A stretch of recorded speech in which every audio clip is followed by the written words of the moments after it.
Da série de vídeos do livro Fundamentos da Prótese sobre Implantes, apresentamos o vídeo 7.1, parte 2, que trata dos aspectos fundamentais para a seleção de pilares em próteses implantadas.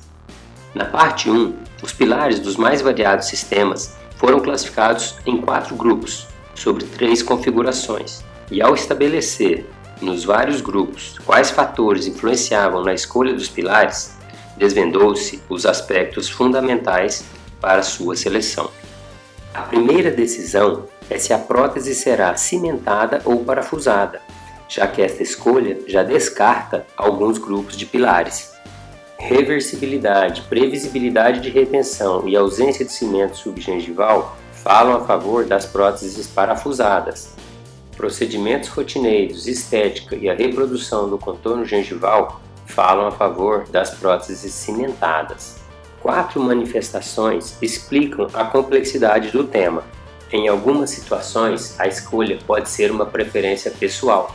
Cada uma pode ser a melhor opção, dependendo dos objetivos da prótese, do atributo do sistema e da filosofia do profissional. Quanto à melhor, depende da situação clínica. Algumas vezes, somente uma solução protética é adequada. A capacidade de reparação das restaurações, ou seja, a reversibilidade, levará em muitos casos à escolha de próteses parafusadas. A relevância desta última informação está mais relacionada a casos múltiplos ferulizados do que aos casos unitários, que, tendo próteses menos solicitadas, raramente apresentam problemas, mesmo quando cimentadas. Definido se vai cimentar ou parafusar, o segundo item a ser avaliado é o espaço protético, importante tanto para próteses parafusadas quanto para próteses cimentadas. Nas parafusadas, porque, como já mostrado, há um limite no qual não é mais possível confeccionar a prótese, pois o espaço protético não comporta o volume das peças. Nas cimentadas, porque os pilares, quando menores que 3 mm em altura, são bastante limitados para manter a retenção e estabilidade da prótese. O terceiro aspecto a ser analisado é a inclinação dos implantes. Neste quesito, será escolhido pilares retos ou angulados. Uma peça longa, parafusada ao implante, mostra com clareza a inclinação do mesmo. Entretanto, algumas vezes a influência prática da inclinação só poderá ser vista após confecção de provisório. O quarto aspecto a ser analisado é a profundidade gengival, para determinar a cinta ou transmucoso dos pilares. Cálculo ilustrado na parte 1. Implantes Cone-Morse, o medidor de profundidade indica tanto a inclinação quanto a profundidade ósseo-gengival do implante. Neles, a relação do cicatrizador com os transmucosos dos pilares pode auxiliar bastante. Note que no cicatrizador há uma parte cilíndrica de 1 mm acima do transmucoso. Dessa forma, se o cicatrizador estiver rente ao tecido gengival, como sugerido pelo fabricante, significa que o pilar com o mesmo transmucoso poderá ser utilizado. Estará 1 mm para dentro da gengiva. Se a prótese escolhida foi uma prótese parafusada, o grupo de pilares para próteses cimentadas já estarão descartados. O espaço protético deverá ser investigado. Se desfavorável, próteses não segmentadas. Se favorável, próteses segmentadas. A inclinação do implante definirá se pilares retos ou angulados em 15 ou 30 graus. E a profundidade gengival definirá o transmucoso, podendo, em implantes superficiais, voltar às próteses não segmentadas.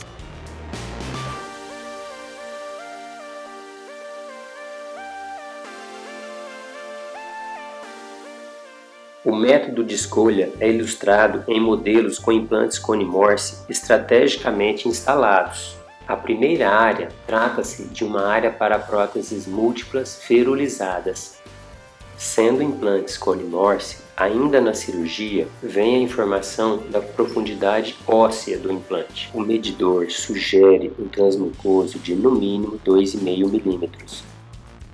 Ainda na etapa cirúrgica, a inclinação do implante pode ser analisada. Já na etapa protética, e com a informação de que os transmucosos terão no mínimo 2,5 milímetros, passa-se a análise do espaço protético, favorável, no caso. A medida da profundidade gengival definirá o melhor dos transmucosos. Note que o 3,5 ficará muito superficial, sendo melhor o 2,5.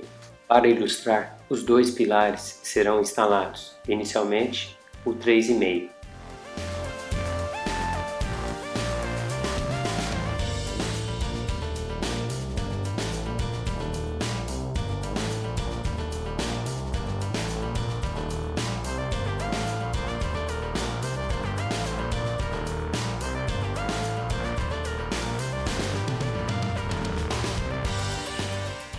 E agora o 2,5.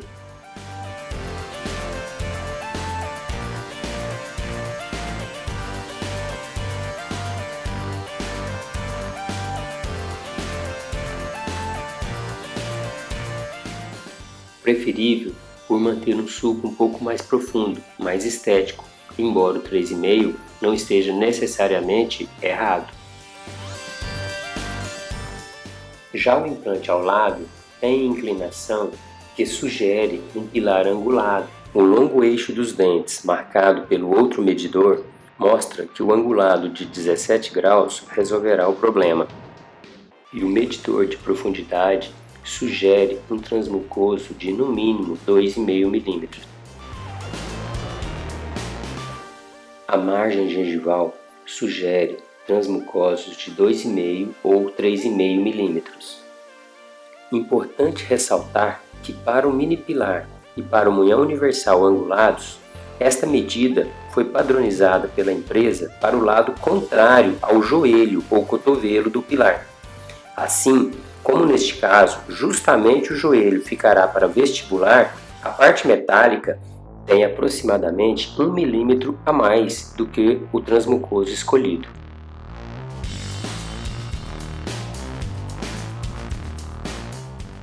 Daí o 3,5 ter ficado muito superficial.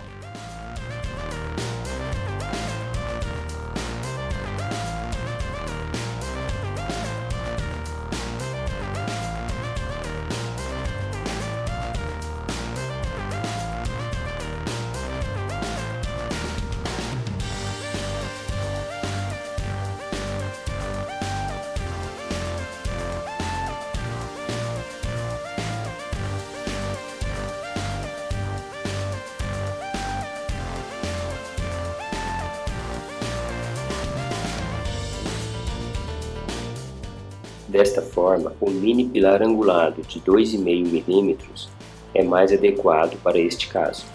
Na prática, o kit de seleção auxilia nessas definições.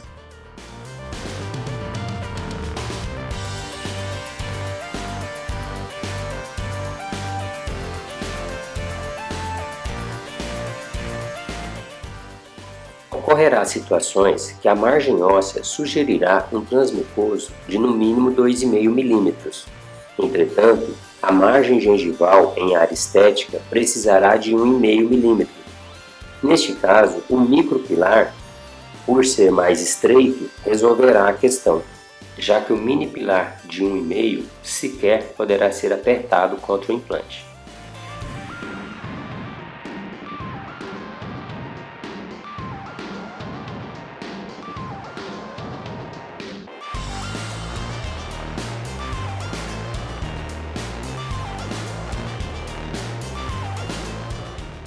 O kit de seleção auxilia na definição de angulação e diâmetro do pilar, bem como da altura de seu transmucoso. Transmucosos excessivamente pequenos para determinada situação clínica são facilmente identificados, já que não estabilizam no implante, uma vez que as paredes dos cones não estão imbricadas. Há duas maneiras de resolver o problema: aumentando o tamanho do transmucoso, o que é mais saudável para o osso, ou, se a estética não permitir, o uso dos micropilares, ou seja, usar componentes mais estreitos, como mostrado. A segunda área do modelo corresponde a um unitário posterior. O pilar CM estará indicado para próteses segmentadas parafusadas unitárias. Se a prótese escolhida foi a prótese cimentada, o grupo de pilares para próteses parafusadas estará descartado. O espaço protético deverá ser investigado. Se desfavorável, prótese não segmentada. Se favorável, prótese segmentada. A inclinação do implante definirá se pilares retos ou angulados, em 15 ou 30 graus.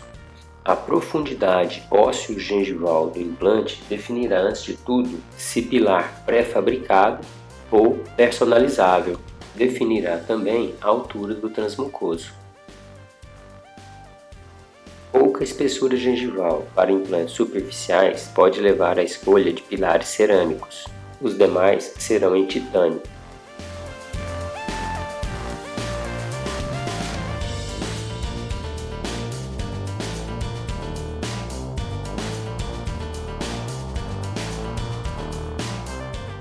A terceira área do modelo refere-se a um unitário anterior e inferior. A medida após cirurgia sugeriu transmucoso de pelo menos 2,5 mm, e o fato de a prótese ser para um incisivo inferior ou uso de componentes estreitos. Neste caso, a margem gengival sugere transmucosos de 3,5 ou 4,5 mm. Resta definir qual dos dois transmucosos e qual a altura protética. Altura 4 e transmucoso de 4,5.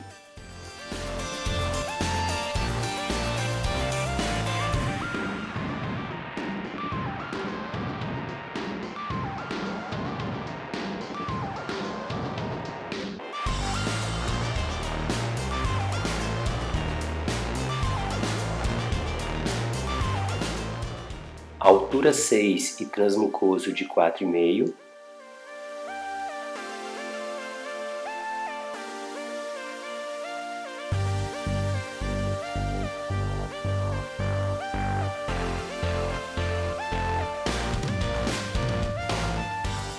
Altura 4 e transmucoso de 3,5.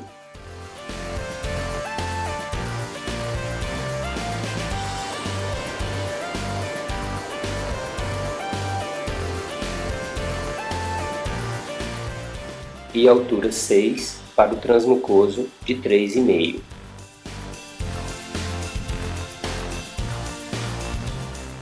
Este transmucoso é adequado e menor permite a utilização de uma altura protética de 6 mm, mais retentiva, sem interferir com o espaço para a prótese.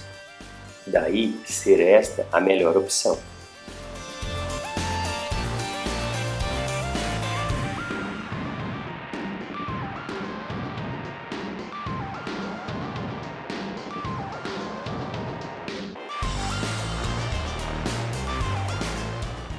A quarta área refere-se a perdas múltiplas com sugestão de próteses individualizadas.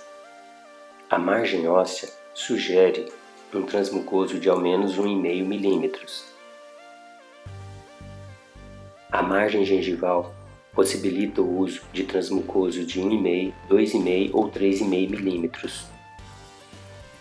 Cristas proximais altas sugerem pilares personalizáveis. No caso dos implantes Cone-Morse Neodente, o munhão anatômico.